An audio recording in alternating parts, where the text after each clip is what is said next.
Well, I don't believe in having a fantasy world with more than just a few fantasy elements, because the more it relates back to our world, the more believable it is. Yeah. However, that said, there are some more fantastical creatures that we see some more of, where we learn some more about on the trip, or Aragon's journey. You won't have any unicorns, will you? No. Okay, good. I was just like hoping, like, no, dragons and unicorns tend to run together. I'm like, oh no, maybe not here. I laughed because in the first draft I was thinking about having a unicorn and then decided not to. Oh, okay. And also, especially in book 2, we learn more about exactly what the Razak are. The what? The Razak, the creatures that kill. Well, someone breathed at the same time you said that, so we couldn't hear you. Christopher. Yeah, don't breathe. Could you explain to us a little, about werecats, like Solemnbum? What do you want to know? Well, how he can just change into the boy.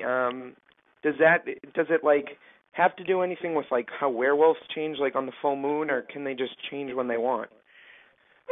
Actually, the full moon and the werewolf thing is actually a myth. That they really could change anytime they want. That doesn't really relate to them. Because in Buffy, I don't know. Well, historically, with folklore and stuff, werewolves could only. No, actually, no. I think you're right. I think in folklore, werewolves could change at any time. Mm-hmm. I'm not exactly sure on that point. But as far as the werecats can change shape whenever they want to, although it does take a certain amount of strength and energy to do it. And it's related to magic, to an inherent skill with magic, just like Saphira has a certain skill with magic that she maybe can't control consciously, and she doesn't use the ancient language, but she can use magic to a certain degree, such as when she turned Bronze Tomb into Diamond. So werecats, well, again, you learn more about them in book 2 and 3. I'm not forgetting them. They're too good of a character to forget. Mm-hmm. But I'm very partial to werecats. Yeah. Actually, I'm afraid I can't take credit for inventing them. That belongs entirely to my sister. And I stole the idea. But I did keep the werecat with my sister in the book. I've heard that some people, when they're writing a book, they get a big, thick book of blank pages, and at first they just kind of draw pictures. They draw the map of what their world's going to be, and then they will draw pictures of what the creatures look like, and the plants look like, and the weapons, and all of that, and then they finally develop it into a plot. Did you do something like that with yours, or did you just see the whole plot at the very beginning? Well, as far as, for example, weapons go, I'm extremely familiar with weapons of many different eras, so I didn't have to go drawing pictures of various swords and catapults or anything like that.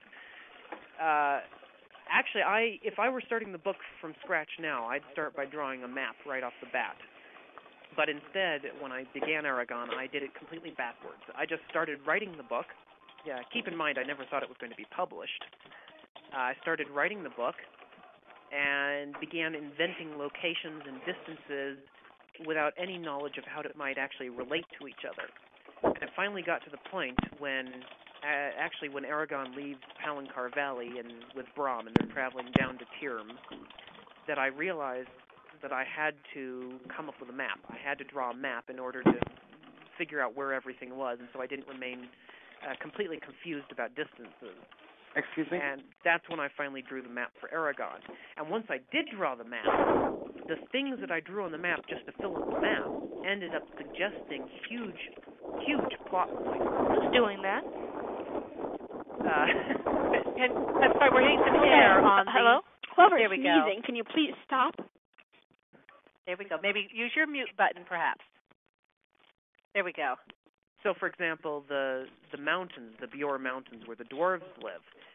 When I was drawing my map in the eastern section, the southeastern section of the map, I knew I wanted mountains, so I just put these big upside down V's on the paper, and they were so much bigger compared to the little V's I put down for the spine that I was looking at the drawing and I was thinking, gee, what if I really did make the mountain that big, 10 miles high or something?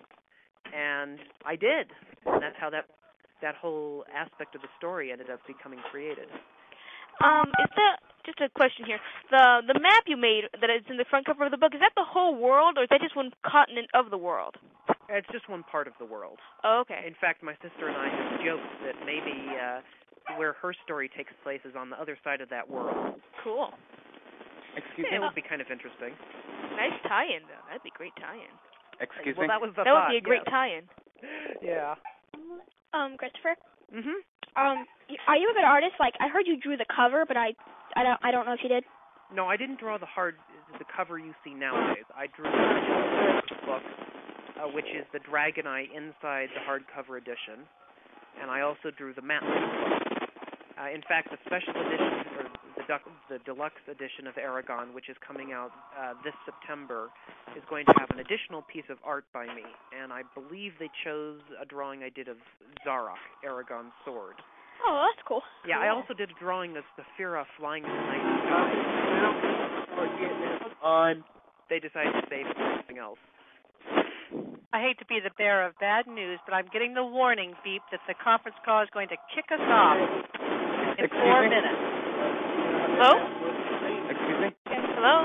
That interference is coming from a cell phone. Oh. Oh, okay. That's Who's on the cell phone? Yeah, so if you're on a cell phone, that's where that's coming from. Okay. So last 4 minutes, guys. All right, this all right. Excuse me? Hello? Hello, Christopher? Hello? Well, I can hear you. I had asked earlier about the music for the movie. Mm-hmm. Can I make a suggestion? Oh, please do. I had noticed how one of the chapters in Aragon is entitled something like The Hall of the Mountain King. Oh, yes. There is a song by Edvard Grieg. And I drew that title from that. You took that title from that? Oh, yes. I am a devotee of classical music. Ah. And it's my hope that whoever composes the music for Aragon will use classical pieces for the majority of the movie. Oh, okay. Thank you. In fact, although the horrible thing is I wrote some of the battle scenes while listening to Elvis, so there you go. Christopher. Yes. What does Zarok mean? Ooh. Well, Aragon finds out in book 2, but I don't want to tell you till you read it. The plot Hello, thickens. Christopher? Yes. Hello? Yes. Oh, what other music do you like besides classical? Sorry, say that again? What other music do you like besides classical? What other types of music do I like? Yeah. Well, as I mentioned, I primarily like classical and folk music. I really like Wagner's Ring Cycle. Nice. A lot of Verdi, Brahms, Beethoven, Mozart, the whole gamut. So I'm not a big fan of modern music. I like it. So if you are, I apologize. I also have another thing that, well, I have an Aragon fan website called argitlam.com. Yes, my dad showed it to me. And I was wondering. I was very impressed. Thank you. I was wondering if Argitlam had anything to do with the word Ergitlam. There's actually a word called Ergitlam with an I right after the A. I wasn't aware of that. Because every time I type Argitlam into Google, it always asks me if I want to go to that. No, I didn't even. Oh, that's pretty interesting. I'm I found out though that Aragon, the word Aragon, not Argitlam, that Aragon is actually an ancient Greek word that means energy. Cool. It kind of fits. Yeah. Hey, question out here. When you started writing the characters, did they end up writing themselves for you, or did you really have to think about everything they did? Sometimes they write themselves when you have a pretty good idea of how they might react in a given situation, and that familiarity usually comes just with writing them and thinking about them for a long time. But usually my best work and my best fiction comes when I have to sit and figure out some sort of new response, something they do that I didn't expect. The character of Angela the herbalist is like that. And Saphira, too. She often does things that I hadn't predicted beforehand, and it takes me a long time to figure out what that might be. Oh. So it's a mixture. So you just kind of go off on your own little spiel there, and look at what comes out on the paper a few minutes afterwards. So Christopher, is there anything we can all do to help you? Buy the book. Yeah, exactly. We certainly are. Buy copies for your friends. That's right. Actually, if there's anything you could do, it'd just be